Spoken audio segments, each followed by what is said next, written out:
Dennis Lynn Rader, an American serial killer, better known as BTK Killer or BTK Strangler, killed 10 people between 1974 and 1991 in the Wichita and Kansas area. He'd send the media and police taunting letters, giving them details of the crimes.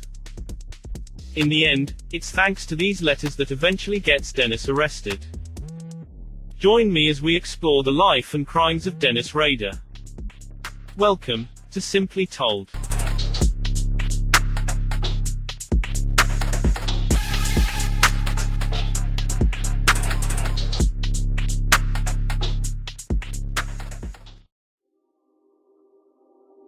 The BTK Strangler, or the BTK Killer. An abbreviation he gave himself, for bind, torture, kill. Dennis Lynn Rader was born on the 9th of March 1945, in Kansas. One of 4 sons to parents Dorothea May Cook and William Elvin Rader. His parents worked long hours, leaving the boys neglected. Dennis later recalls how he resents his mother for that. He serves in the Air Force between 1966 to 1970, before tying the knot with Paula Dietz, on the 22nd of May 1971. After the Air Force, Dennis worked at a supermarket, installing security alarms, even a census field operations supervisor. But in May 1991 he finds employment as a dog catcher and compliance officer. And in this job his true self could at times be seen. Overly strict and yet taking a sadistic pleasure manhandling the poor animals. Later, when his neighbors were questioned about Dennis, they see him as a normal, well-mannered gentleman. He was definitely doing a good job hiding his true self from the world.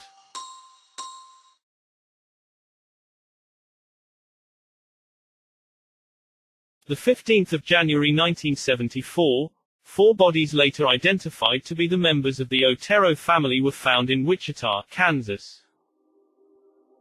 They were 38-year-old Joseph Otero, 33-year-old Julie Otero, 9-year-old Joseph Otero Jr., and 11-year-old Josephine Otero. Their bodies were discovered by the family's eldest, Charlie, after returning home from school.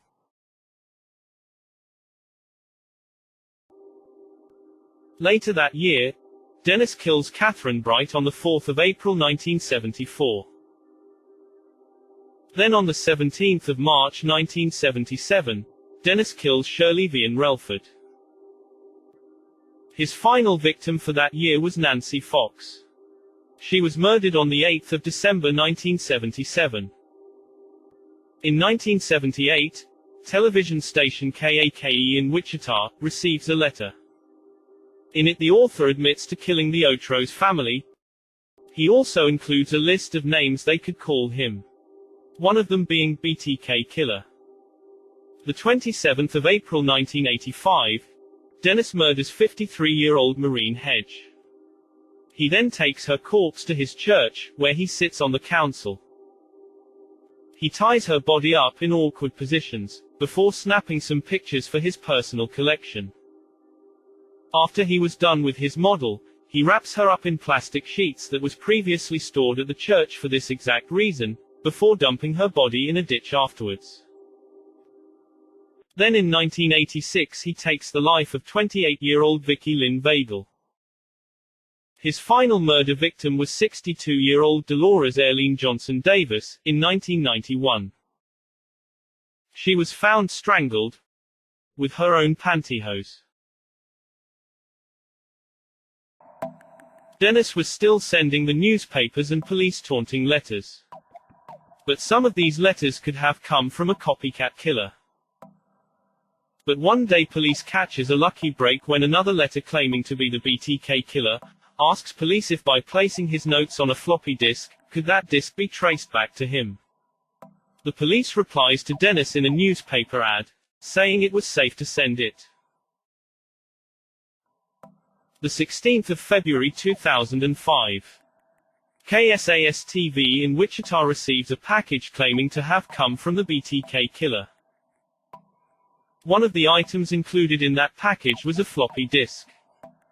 On the floppy disk Dennis sent, police recovers discarded files that was originally on the disk. The metadata obtained had the words Christ Lutheran Church, marked as last modified by Dennis. An internet search determined that Dennis Rader was president of the church council. The police now had their suspect. But the evidence they had was circumstantial at best. What they needed was something concrete.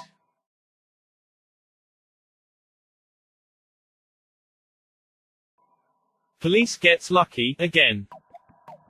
They get wind that Dennis Rader's daughter went in for a pap smear. And they knew they could extract DNA from that test. So after receiving their court order, they obtained the test. It proved that the BTK killer was closely related to Dennis Rader's daughter. And with that, the police believed they had a case, leading to Dennis Rader's arrest. Dennis was eventually arrested on the 25th of February 2005. When the police asks Dennis if he understood why he was being arrested, he replies, stating that he has an idea. The police does a full search of Dennis's home. Evidence gathered includes a computer and woman's stockings. The 28th of February 2005.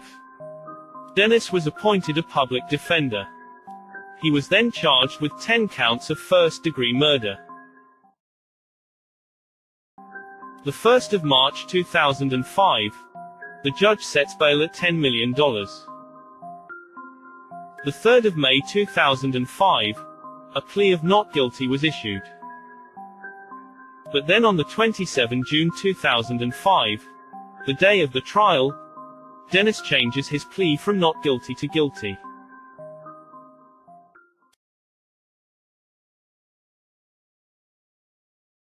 Robert Mendoza, a psychologist, was hired by Dennis's defense to conduct a psych evaluation on Dennis, to hopefully help them establish whether to pursue the insanity plea.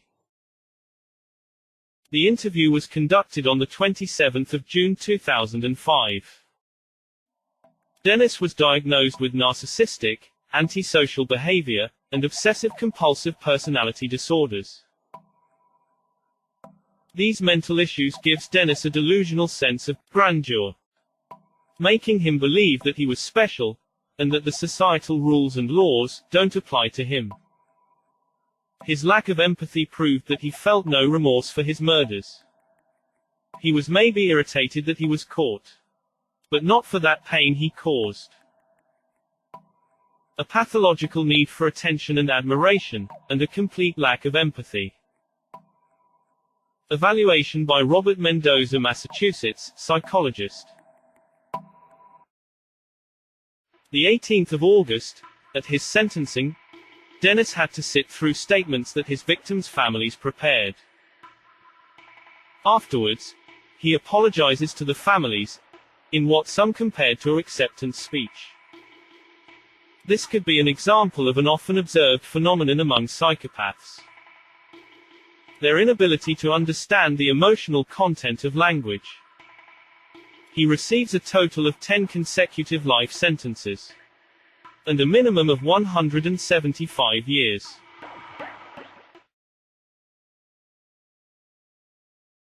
After Dennis confesses to the crimes, his then-wife, Paula Dietz, requests an emergency divorce that very same day she filed her divorce papers. The judge grants her request, waiving the usual waiting period. Kerry Rader never expected her life would turn out this way. One moment they are family, the next moment, chaos.